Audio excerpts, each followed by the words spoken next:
Hello प्यारे बच्चों, कैसे हो आप सब। तो आज की जो हमारी क्लास है वो रेलवे ग्रुप डी और एनटीपीसी की जो हमारी सीरीज चल रही है उसकी आज हमारी 8वीं क्लास है। इस क्लास में भी हम प्रीवियस ईयर के क्वेश्चन देखने वाले हैं कि किस तरह के क्वेश्चन आए हुए हैं और हम उनको किस तरह से आसानी से सॉल्व कर सकते हैं। ठीक है, ये आपको ग्रुप डी के और एनटीपीसी के जो एग्ज़ाम होने हैं उसके लिए बहुत हेल्पफुल होगा। ठीक है स्टूडेंट, तो आज की क्लास हम शुरू करते हैं। देखिए आज का पहला क्वेश्चन ये है। देखिए दो संख्याओं का योग 9 है और इनके व्युत्क्रमों का योग 1/2 है, तो उनमें से एक संख्या होगी। अब दो संख्याओं का योग 9 है, तो पहली संख्या हो गई क्या x और दूसरी हो गई y। दोनों का योग कितना हो गया 9। ठीक है, और उनके व्युत्क्रमों का मतलब 1/x plus 1/y is equal to कितना है 1/2। ठीक है, हमें उनमें से एक संख्या बताना है। अब आप देखिए, आप इसको दो तरह से कर सकते हो। आप ऑप्शन से भी कर सकते हो, इसको ऑप्शन से भी कर सकते हो और आप पूरा सॉल्व भी कर सकते हो। मैं आपको ऑप्शन से बताता हूँ करना कैसे करना है। देखिए क्या पूछ रहा है, उनमें से एक संख्या होगी, है ना। अगर एक संख्या आपने दो ले ली तो दोनों का योग कितना है। पहली संख्या आपने दो ले ली तो दूसरी क्या होगी 7 होगी। ठीक है, अब आप ये भी, ये 7 और 2 9 तो हो गया, लेकिन इस समीकरण में रख के देखो 1/2 प्लस 1/7, क्या ये 1/2 होगा। कभी नहीं होगा, है ना, क्योंकि 1/2 में आप 1/7 ऐड करोगे तो 1/2 थोड़े आएगा। मतलब ये जो ऑप्शन है गलत हो गया। उसके बाद हम क्या देखते हैं, चलो सी देख लो, 5 देख लो। तो 5 अगर आप ले लोगे तो 9 बनाने के लिए दूसरी संख्या कितनी हो जाएगी, 5 और 4 9। ये वाला समीकरण सेटिस्फाई हो गया। इसको करोगे तो 1/5 प्लस 1/4, ये भी 1/2 कभी नहीं आएगा, मतलब ये ऑप्शन भी गलत। 4 ले लो, 4 लोगे तो दूसरी हो जाएगी 5, मतलब ये दोनों सेम ही है, तो ये भी ऑप्शन कट गया। मतलब कौन सा आंसर बचा हमारा, सी वाला। मतलब पहली संख्या अगर 6 है तो दूसरी क्या हो जाएगी 3, तो 6 और 3 कितना हो जाएगा 9। सेकंड वाले में भी रख के देख लो 1/6 प्लस 1/3, ये कितना हो जाएगा, ये हो जाएगा कितना, ये हो जाएगा 3/6। इसको सॉल्व कर लेना तो ये हो जाएगा 1/2। मतलब ये जो 6 और 3 है ये सही है। अब मैं आपको पूरा सॉल्व करके बता देता हूँ, अगर आप ऑप्शन से नहीं करना चाहते हो। देखो ये x प्लस वाई बराबर 9 दिया है आपको, आप इसको सॉल्व कर लो। ठीक है, बाकी चीज़ें मैं मिटा देता हूँ। अब देखिए स्टूडेंट, मैं आपको पूरा सॉल्व करके बताता हूँ कैसे आएगा। इसको आप सॉल्व कर लीजिए पहले। एलसीएम लोगे कितना हो जाएगा, x plus y upon x y बराबर कितना हो जाएगा 1/2। ठीक है, x प्लस वाई की वैल्यू कितनी दी है 9, और एक्स वाई डिवाइड में जाएगा इज इक्वल टू 1/2। तो हमारे पास क्या आ जाएगा, x इंटू वाई कितना हो गया 18। ठीक है, आप यहां से भी निकाल सकते हो। देखो x प्लस वाई कितना होना चाहिए 9, तो 6 और 3 कितना होता है 9 होता है, और इंटू भी हो रहा है कितना, 6 और 3 का इंटू करोगे तो कितना हो जाएगा 18 हो जाएगा। तो ऐसे भी कर सकते हो, पर देख लीजिए आगे भी देख लीजिए इसको। हमारे पास x प्लस वाई है, x इंटू वाई है, तो हम एक फॉर्मूला जानते हैं कि x माइनस वाई का जो होल स्क्वायर होता है वो किसके बराबर होता है, x प्लस वाई का होल स्क्वायर माइनस क्या हो जाएगा 4xy, ये फॉर्मूला होता है। तो हम ऐसा क्यों कर रहे हैं, क्योंकि हमको x माइनस वाई की वैल्यू चाहिए। x प्लस वाई पता है, x माइनस वाई अगर पता चल जाएगा तो हम दोनों समीकरण को सॉल्व कर लेंगे तो x और y की वैल्यू हो जाएगी। तो यहाँ x प्लस वाई कितना रखोगे 9 है, 9 का वर्ग कितना हो गया 81 माइनस 4 इंटू एक्स वाई, तो एक्स वाई है 18 और 4 का मल्टीप्लाइड कर दोगे तो कितना हो जाएगा 72, ये करोगे तो कितना हो जाएगा 9। तो x minus y is equal to √9, मतलब x माइनस वाई बराबर कितना आ गया 3। ये हमारा दूसरा समीकरण हो गया, ये हमारा पहला समीकरण हो गया। अब आप क्या करो 1+2 समीकरण 1 और 2 को जोड़ दो, तो x और x जुड़ जाएगा, और y और y देखो, एक y पॉजिटिव है एक नेगेटिव, तो कट जाएगा। तो 9 और 3 कितना हो गया 12, तो x बराबर कितना आ गया 6। एक वैल्यू 6 है, दोनों का टोटल 9 है, तो दूसरी वैल्यू कितनी हो जाएगी 3। इस तरह से भी आप सॉल्व कर सकते हो, जो जो तरीका आपको आसान लगे आप उससे कर लीजिएगा। ठीक है, नेक्स्ट क्वेश्चन देखिए। ये सवाल देखिए, साइन ए माइनस कॉस ए बराबर 0, तो हमको इसकी वैल्यू बताना है। अब हम जानते हैं साइन ए, इसको अगर आप यहाँ ले आओगे कॉस ए को, तो 0 प्लस कॉस ए मतलब कॉस ए हो जाएगा ये, ठीक है। तो साइन ए, ठीक। अब ये इसको कॉस ए को हम क्या लिख सकते हैं, साइन 90 माइनस ए, ऐसा लिख सकते हैं। ये सूत्र होता है इसका कॉस का। साइन से साइन ले को कट गया, तो ए बराबर कितना आ गया 90 माइनस ए, तो 2a बराबर 90 और a बराबर कितना आ गया 45, ठीक है। वैसे भी आप देख सकते हो sine A minus cos A is equal to 0, मतलब साइन ए की वैल्यू और कॉस ए की वैल्यू दोनों की वैल्यू सेम होगी तब 0 आएगा। तो दोनों की वैल्यू कब सेम होती है, जब वो 45 डिग्री पे होते हैं, तब दोनों की वैल्यू क्या होती है, सेम होती है, तो वो 0 हो जाएगी। वैसे भी निकाल सकते हो और सॉल्व करके भी निकाल सकते हो। तो a बराबर कितना आ गया 45। अब देखो यहाँ पर हमको रखना है a की जगह 45, तो साइन 45 कितना होता है 1/√2 होता है, ठीक है। उसकी पावर कितनी लग जाएगी 4, प्लस कॉस 45 भी कितना होता है 1/√2, इसकी पावर भी हो गई 4, प्लस tan 45 कितना होता है 1, इसकी पावर 4, बराबर हमको आंसर निकालना है। इसकी पावर 4 का मतलब क्या हुआ 1/2 इंटू 1/2, मतलब ये 1/4, ये भी कितना 1/4 प्लस 1, तो कितना हो जाएगा ये 1/2 प्लस 1, मतलब कितना हो जाएगा 3/2। तो हमारा ए वाला ऑप्शन सही हो जाएगा, ठीक है स्टूडेंट्स। अगला देखिए, देखो दो पाइप हैं ए और बी, किसी कुंड को 4 घंटे और 6 घंटे में भर सकते हैं। एक पाइप सी इसे 8 घंटे में खाली कर सकता है। यदि सभी पाइप एक साथ खोल दिए जाएं तो कुंड भरने में कितना समय लगेगा। तो ए, बी और सी, तो ए कितने घंटे में भरता है 4 में, बी 6 घंटे में, और सी खाली करता है ना, तो वो कितने घंटे में खाली करता है 8 घंटे में। तो हम क्या करते हैं, हम क्या निकाल लेते हैं, टोटल वर्क निकाल लेते हैं। टोटल वर्क, इन सब का क्या निकालना पड़ेगा एलसीएम, तो एलसीएम लोगों तो कितना जाएगा 24। टोटल जो वर्क है वो कितना है 24 है, ठीक। तो ये 4 घंटे में भर रहा है, तो 1 घंटे में कितना भरेगा 6 यूनिट, इसको भाग दे देना आप। 6 घंटे में भर रहा है तो 1 घंटे में कितने भरेगा 4 यूनिट, इसको भी डिवाइड कर देना इससे। और ये 8 घंटे में खाली करता है, तो ये कितने घंटे में खाली करेगा 1 घंटे में कितना खाली करेगा 3 यूनिट। ये भर रहा है, ये भी भर रहा है, लेकिन ये खाली कर रहा है, तो ये 1 घंटे का काम है, ठीक है। ये 10 unit positive minus 3 unit negative, तो 1 घंटे में प्लस का 7 यूनिट, मतलब कि 1 घंटे में 7 यूनिट भर जाती है टंकी, ठीक है। हमको भरना कितनी है 24, 1 घंटे में कितनी भर रही 7 यूनिट, तो कितना समय लगेगा 24/7 आवर। हमारा कौन सा आंसर हो जाएगा 24/7, सी ऑप्शन सही, ठीक है। ये सवाल देखिए सिंपल है, पहले स्मॉल ब्रैकेट को सॉल्व करिए, फिर करली ब्रैकेट को, फिर बिग ब्रैकेट को, ठीक है।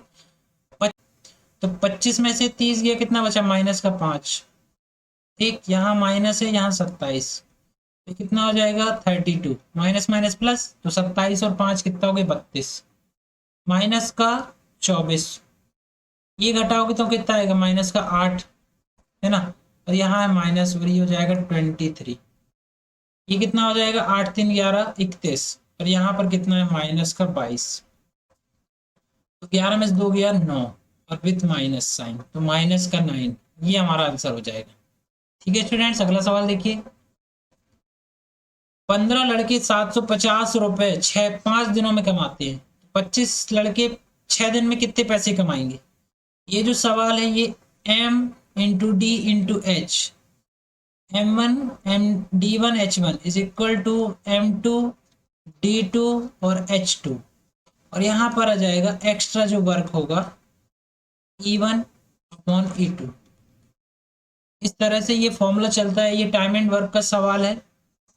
M का मतलब मैन या वुमेन, ठीक है। D का मतलब डे दिन, H का मतलब आवर, और E मतलब एक्स्ट्रा एफर्ट जो पैसे कमा रहा है। इस फॉर्मूले में रख दीजिए तो आंसर आ जाएगा आपका 15 लड़के, ठीक है, 5 दिन काम करते हैं। आवर नहीं दिया तो कोई बात नहीं, आवर नहीं लिखेंगे।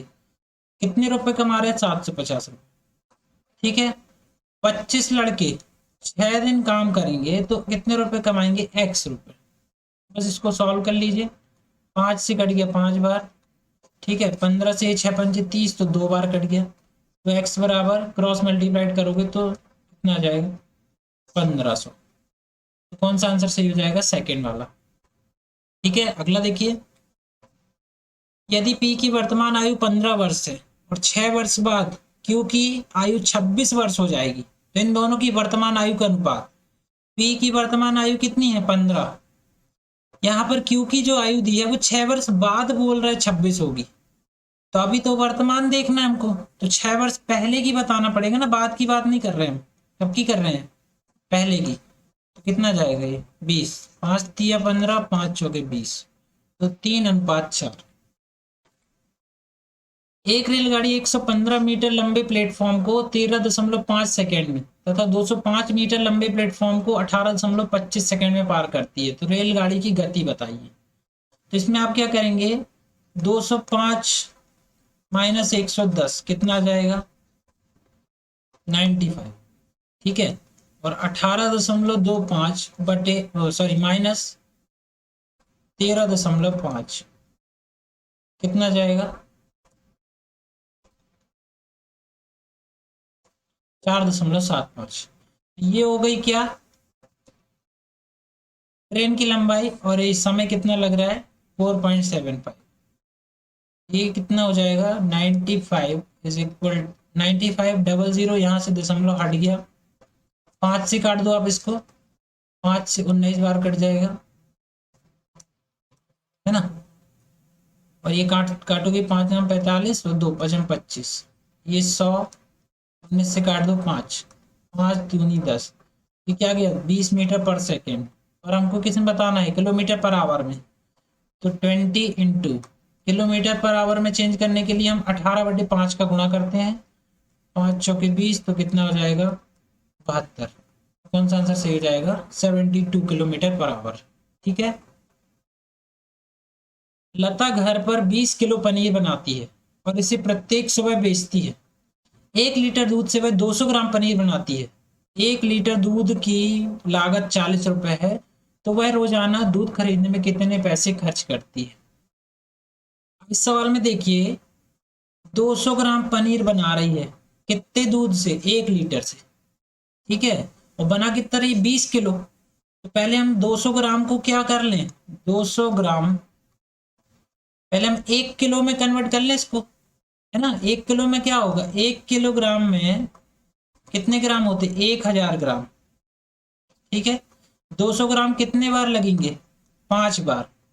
मतलब 5 बार उसको 200 ग्राम लेना पड़ेगा, तब क्या बनेगा? 1 किलो बनेगा, 1 किलोग्राम बनेगा। ठीक है, तो 1 लीटर से कितना बना रही है? 200 ग्राम। तो 5 लीटर से कितना बनाएगी? 5 लीटर दूध से 1 केजी पनीर बन रहा है, 1 केजी पनीर। लेकिन वो बना कितना रही? 20 किलो पनीर। जब आप यहाँ 20 किलोग्राम पनीर लोगे तो दूध कितना लेना पड़ेगा? 5 गुणित 20 मतलब कितना लीटर? 100 लीटर दूध। 20 किलोग्राम पनीर के लिए कितना दूध चाहिए? 100 लीटर। और एक की कीमत कितनी है? 40। तो 100 की कीमत कितनी हो जाएगी? 4000 रुपये। तो कौन सा आंसर सही हो जाएगा? सी वाला। अब देखिए, एक समचतुर्भुज की एक भुजा की लंबाई व 2 विकर्णों में से एक की लंबाई 6 सेंटीमीटर। तो समचतुर्भुज का क्षेत्रफल। सबसे पहले आप देखिए समचतुर्भुज कैसा बनाया जाता है। ये समचतुर्भुज है, क्या विशेषता होती है इसकी? सभी जो भुजाएं होती हैं वो क्या होती हैं? बराबर होती हैं। ठीक है, दूसरी विशेषता क्या होती है? इसके जो डायगोनल होते हैं, जो विकर्ण होते हैं, वो क्या करते हैं? एक दूसरे को 90 डिग्री पर काटते हैं। ठीक, क्या बोल रहा है? इसकी जो भुजा की लंबाई 6 सेंटीमीटर है, तो सारी भुजाओं की लंबाई 6 सेंटीमीटर हो गई। अब एक विकर्ण की लंबाई 6 सेंटीमीटर, ठीक, टोटल 6 है, तो ये कितना हो जाएगा? 3, और ये भी कितना हो जाएगा? 3। अब यहाँ देखिए, ये राइट एंगल है, तो हम यहाँ पर क्या लगा सकते हैं? पाइथागोरस लगा सकते हैं। मान लो ये ए बी सी डी, ये ए बी सी डी है और ये है ओ। तो आप कौन सा ट्राइंगल लोगे? Triangle AOB। कैसा ट्राइंगल हो गया ये? राइट एंगल ट्राइंगल, है ना। यहाँ पर कर्ण 6 है, लंब 3 है, तो आधार की वैल्यू निकालना है हमको। तो आधार की वैल्यू आप कैसे निकालोगे? यहाँ पर OB की वैल्यू चाहिए ना हमको। OB square is equal to क्या जाएगा? 6 का वर्ग माइनस 3 का वर्ग। ये पाइथागोरस थ्योरम है, आप लगा लेना इसको।